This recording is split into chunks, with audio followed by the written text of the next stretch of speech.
Hey guys, Wolvie here with a Dissidia Final Fantasy Opera Omnia Global video for the 2nd of August 2019. There's quite a bit to go over. I was going to post some stuff, with what I wanted to talk about yesterday, but this timing just wasn't in my favor. Unfortunately, I do have my notebook back, so it's all good there. So, like I said, there is some stuff to go over here today. More specifically, Ultimate Shiva, Mogs Jim, Serah's rework, and timing of some aspects of her special artifact passives, and which in the end of this video I'm going to go over my opinions on that. So once we get to the home screen, I'll resume.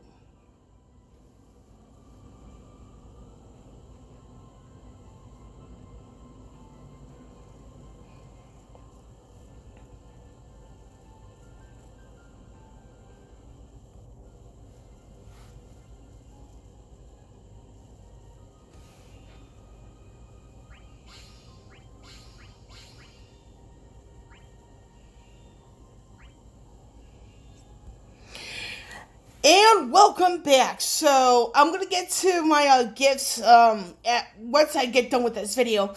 But a few things about Serah before I go into the news. It took me. I had to pity her EX. Let's just put it like that. So that's first and foremost about the EX itself. And I do want to point out there is no BRV Attack Plus with Serah, regardless of how much of her equipment you have. She does not have BRV Attack Plus. So I just want to make that clarification right now. So now we're going to get into a few things here and there. Like I said, we're going to go over Serah's rework, information involving Ultimate Shiva as in the trial, alongside Mogs Jim, and my thoughts on the timing of Serah's special artifact passives. We're going to go over the banners first and foremost. And this first banner, like I said, I had to pity Serah's EX. So it is the EX weapon for Serah, alongside the 15 and 35 CP weapons for Safer and Thancred. Now, while I was on the path to getting Serah's EX via pity pool, I did manage to MLB and max out both of Safer's weapons. So, in a sense, this is actually a blessing in disguise for me. And there's nothing wrong with that. I'm happy. So, and like I said, for those of you who are Serah fans like myself, go for it. This makes her so much better. However, like I said, there's something with her special artifact passives that I will address a little bit later. Now, with the second Ultimate Shiva banner, it is going to be the 15 and 35 CP weapons for the following. You have Prish, Steiner, and Auron. Now, thing is, for me, I may or may not do the half pull, because when it comes to these three characters, I lack their 35. And I will be one to admit that. Gladly. So, with that out of the way, we now know that Koopa Card Mini 2, it ain't return until the 28th of August, so I highly recommend these bundles because you get gems like every day for 1 week, or 7 logins if you don't play every day. So something, like I said, just keep all this in mind. Then you have the community stream co-op challenge complete. We got these yesterday morning. It is 20 draw tickets, 5 armor tokens, 3,000 gems from the stream bonus, alongside 5 relics of all knowledge and 10 stamina points potions. I have over 200 because when it comes to anything involving the world of illusions, I just take my time. The only exception being the radiant artifacts, because radiant artifacts, that's the easiest, whatever number of gems there are. And those are the ones I'm bound to forget if I don't do them right away. Now we're going to get into the character adjustments, which is, again, for Serah. So the adjustments were implemented. So you see here the special artifacts. This is Charged Moonlight Boost 2 stars. And mind you, these special artifacts are only available in their 2-star form. So this is Moonlight use +1, so it's 1 additional use. It raises own max bravery by 20%. All debuff attack boost. This raises Marty's party's max bravery and attack by 10% while an enemy is debuffed, like you see here in the fine print. Passive abilities above are only available in this 2-star rank, which means they're hard to get. And I do want to mention here that these are available right now, the Radiant Artifacts, and according to the stream, these will also come up again during the Vayne event. Like I said, I'm going to hold my opinion on that with something additional that I was planning on saying, but I'm like, okay, let's wait till my opinion on it shows up before saying anything further. So we got here the rework of Moonlight Extension, and I'm just going to go over the stuff in red. So this becomes a group attack, moderately increased brave damage when attacking a single target, moderate poison boost, and for herself, she gets this frame buff called Unshaken Will. This also triggers an additional HP attack if bravery is at least 80% of max after the last hit. So the thing is here, the base version of Wound, it's like you have a little bit of a condition, but it's not that hard because Serah's max bravery isn't the world's greatest. Wound Plus, and this is from the Unshaken Will buff, the brave attack hit count becomes 2, moderately increased cumulative brave damage, triggers additional HP attack on target after use, which is awesome, grants 50% HP damage to non-target, grants allies bravery based on HP damage dealt to target. Brave attack becomes Brave Attack Plus, like I said before, we are not going to be seeing Brave Attack Plus. FYI. So Brave Attack Plus becomes Magic Brave Attack, grants party bravery based on her own attack stat. The higher the attack, the more bravery. Now we're going to go into the Moonlight Extension. Again, this is just going to go over the stuff in red. So what we have here is Moonlight Use +1, additional Magic Brave Attack after Brave Multiplier. So there's a second Brave Heal. This is excellent if Serah's not being targeted, but it's a bad thing if she is. And this also inflicts 5 turns attack down 1, which I believe is unframed, which is not framed, and it can't be dispelled. So Moonlight Plus, what does this do? Moonlight Plus becomes a group attack, deals proportionate HP damage to each target, so it splits. Moderately increased brave damage when attacking single target. Stolen bravery may exceed max bravery up to 120%. Grants allies bravery based on HP damage dealt. Awesome sauce. And this is what Unshaken Will does as a buff. It raises her own max bravery and attack, and it also raises the party's defense and speed, and looks like this does not stack with anything else of like kind. So, we're going to go into World of Illusions Ultimate Shiva. Like I said, this is a little bit late, but timing just was not in my favor, and I've been wanting to do this. On a good positive note, though, I do have a video already posted with the path I took to get to the 3 treasure notes for Shiva's board. It is 1,800, unless I find some shortcut, which is very doubtful at the moment.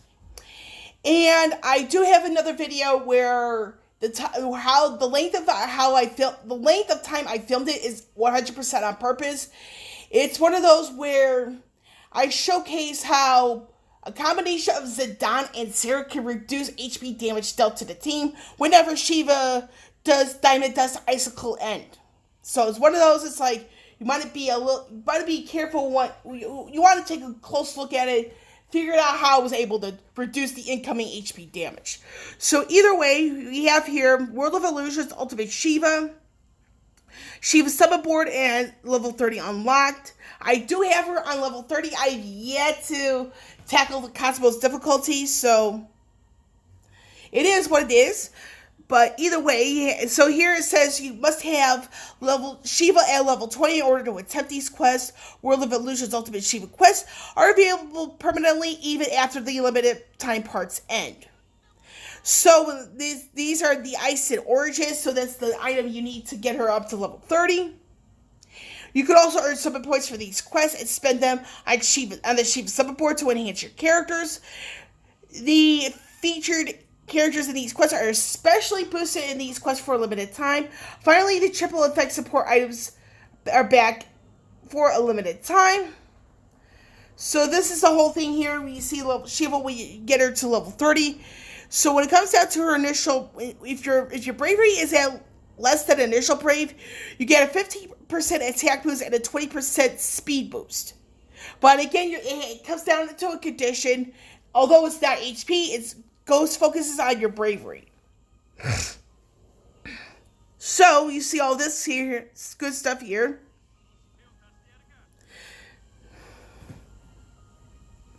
And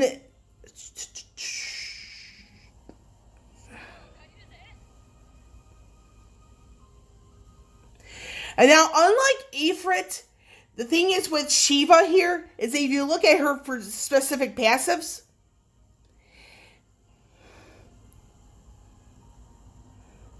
a lot of this involves the HP being less than 80% of max.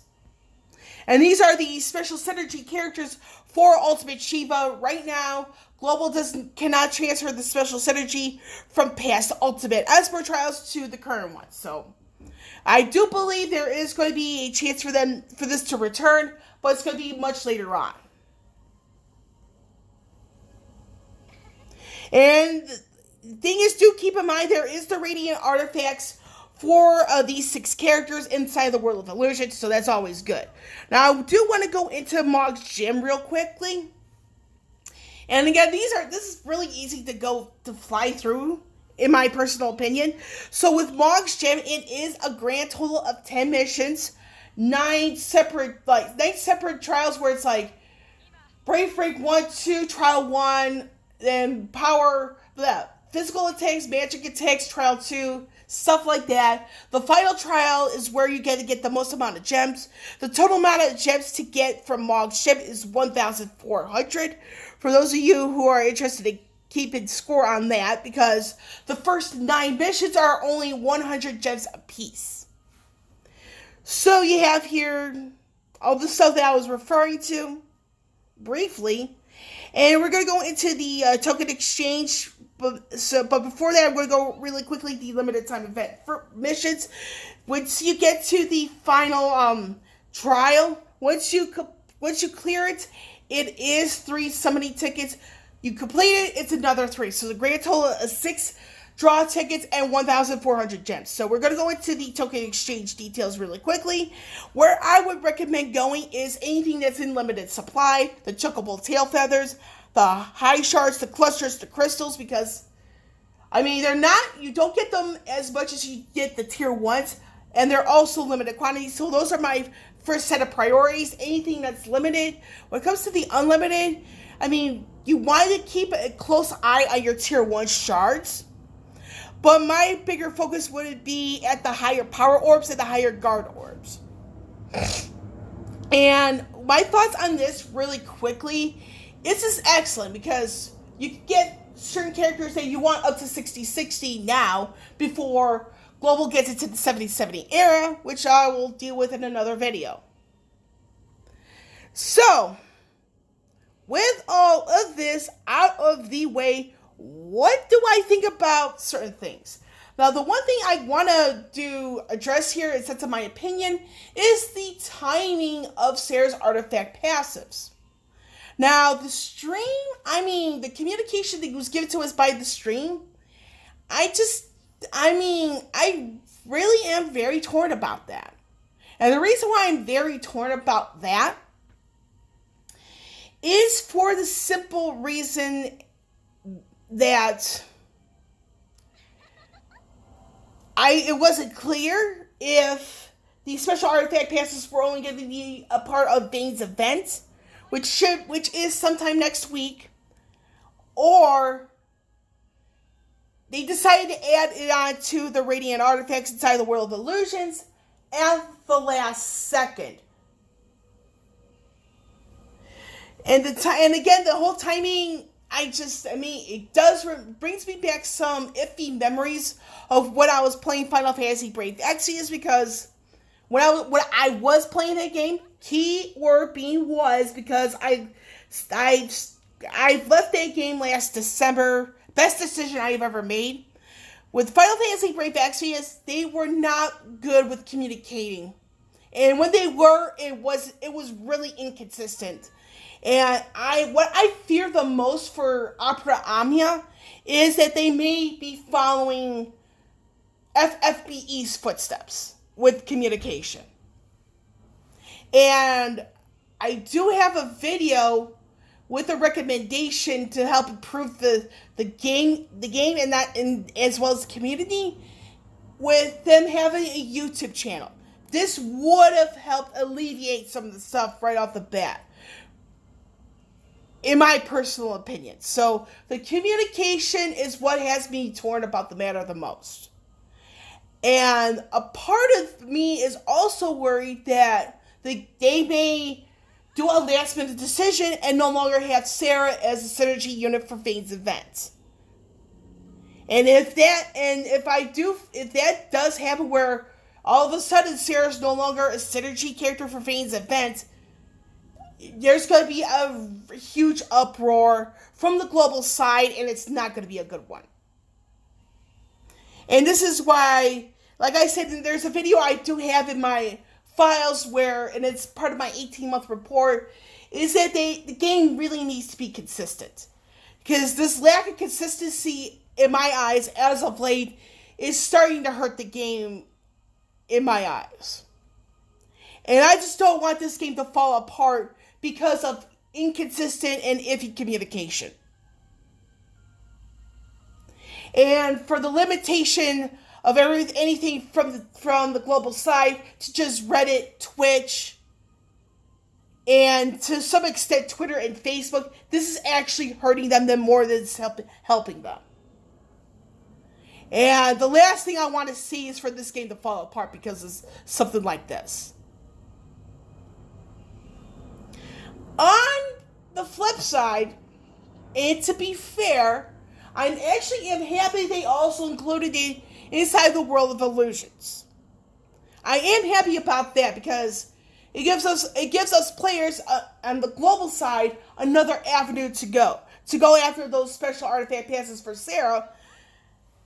So that way, if we don't get it one way, we have another chance to get it. So, and I do want to point out, when it comes to Serah's artifact passes, we're going to go back to that really quickly.